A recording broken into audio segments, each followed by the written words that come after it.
Hey y'all, today we are going to be replacing my radiator in my 2006 Acura TSX. I need to replace my radiator because it's leaking. It had a slow leak and I had no idea where the leak was coming from. Let me show you where it's coming from. As you can see, it really needed it. It's been leaking pretty bad, but along the edges of the radiator right there, all the way down, you can see that it's wet. And yeah, obviously leaking coolant. So if your TSX has a slow coolant leak and you can't find it, look there. Because I've been doing so much research and I finally just found it just by looking at it. But today, we're going to be replacing the radiator with a full aluminum Megan Racing high-performance radiator. By the way, I apologize if it's a little dark. I'm in my garage because it's like misting outside. So, working on your radiator, removing it, pretty simple. All we're going to do, drain the coolant, unplug all the hoses, pull it out. That's pretty much it. You also have to obviously remove any brackets, but I'm gonna walk you through that. First step you wanna do, if your car is lowered, I recently lowered my car, so I'm gonna need to jack it up because you need to get a pan to collect the coolant under your car. If you have a stock ride height, you can get away with putting a pan just straight up under your car and not lifting it. But in my case, I have to. Damn, it's loud. Also, before we start, I want to mention it's nice to have a no-spill coolant funnel. There's adapters, sticks it in your radiator. It makes bleeding the air out of your coolant system a lot easier. You can get away with not using it, but I'm not going to show a situation where I'm not using it in this video. So if you don't have one of these and you don't want to get one, look up other videos on how to bleed a coolant system without one of these funnels. All right, now that we're under the car, you're going to look and see the radiator drain plug. It's right there. You don't even need to take off anything. Drain plug, boom. You just want to get your bin and then unplug the plug and let it drain into the bin. That's about it. Y'all, make sure that your radiator is not hot before you do this. If you do this and your radiator is hot, you will burn yourself. So be safe. Little pro tip, forgot to mention, loosen your cap. Just set it on there. That'll allow the coolant to drain out faster. And this makes me so sad because I had just put brand new coolant in this. While it's draining, go ahead and take this trim piece off. Just unclip all these clips and pull that off, and it'll uncover bolts. Since we're going to be unplugging some electrical components, go ahead and remove the negative terminal on your battery and then take these fan plugs off. My thing is still draining, but I'm going to go ahead and go with this because most of it's already drained out. You're going to want to remove this top radiator hose. You just get some pliers, put them on there, pull it back, and then wiggle the hose off. Some fluid may come out. You could put a paper towel under it to help catch it, but I'm going to just do it. An easy way to get these radiator hoses off if they're stuck is to twist them. So you can try it with your hand. Mine's not budging, so I'm going to use some pliers. These may not work. I might have to get bigger ones, but just want to grab it there and twist it. and that'll break it free. Oh my gosh, I didn't record. Okay. You want to...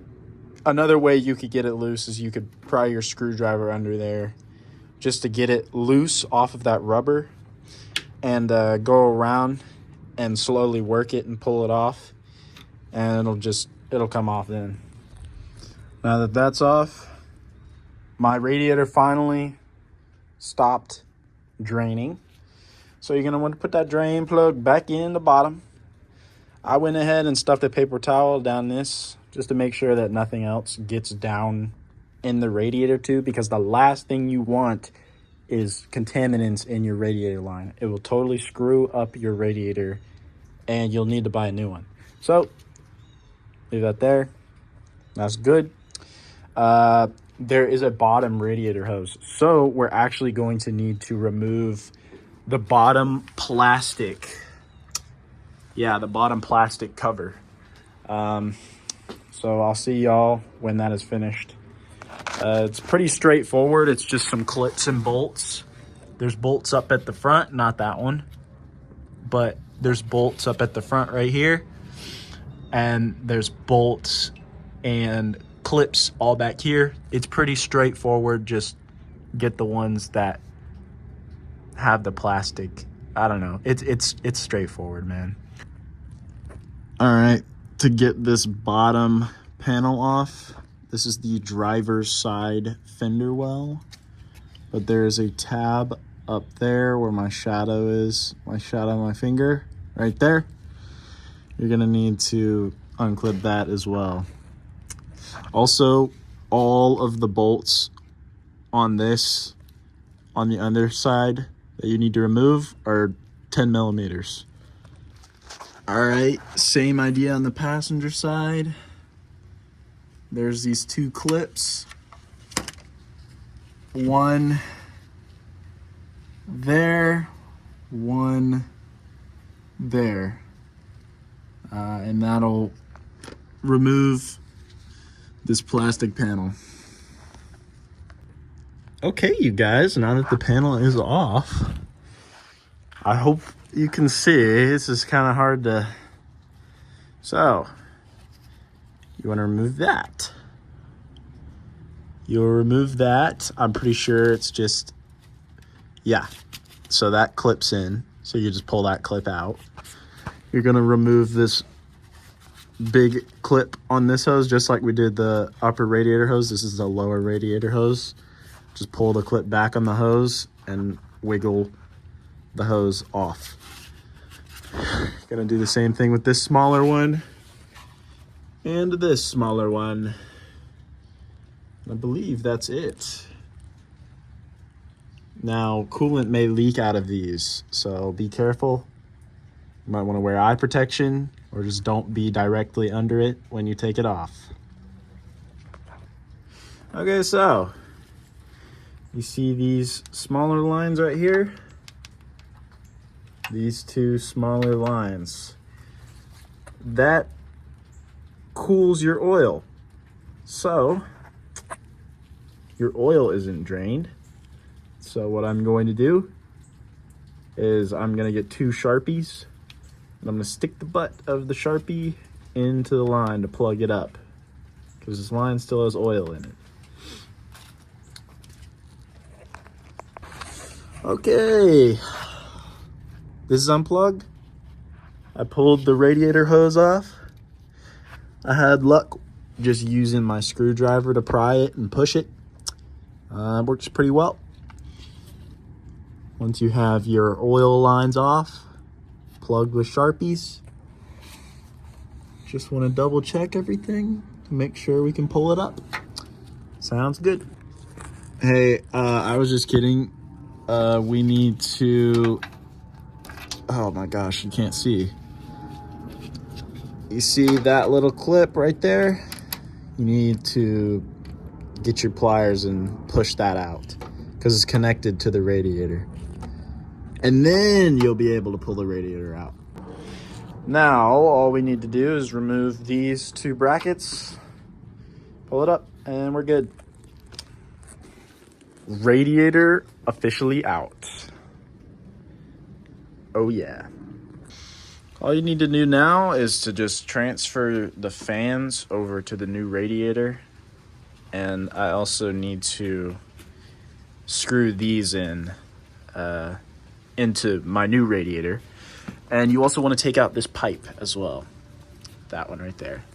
And that too. I'm trying to think of anything else. You want to take the reservoir off as well. You want to take the line off right there. This reservoir will come with the fan assembly. And it literally is just plug and play right to this old radiator. All right, I'm gonna tell you how to get each of these things loose. This one, you remove the metal pin on it. I don't know where I put it. It might be under the radiator right now, but there'll be a metal pin and just pry off. And then you just yank it out. Mine was really tight. I had to step on the radiator to pull it out. This one is a 17, so you could use a wrench or a deep socket. Then you want to remove these rubber bottom feet and put them on the new radiator. This one, you just tighten down until it's, good and tight. You don't want it to leak, but you don't want to overdo it. And then we're going to put everything back on.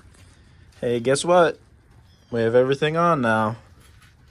All the little things on the bottom, all good, all tight. But my thicker radiator now does not fit. This is preventing it from going all the way in, so I'm gonna Dremel out however much I need to let it slip by. If you have a normal radiator, you can go ahead and just slap that in. Radiator officially in. I had to Dremel this part of the battery holder away so that I could fit the fan down in there. Very, very tight fit, but it's in. So all you want to do now is put everything back in the order that we took it off. I guess the order doesn't really matter, but you want to get everything back on now. Then we'll fill the radiator. Now all we need to do is fill it up and flush all of the air out.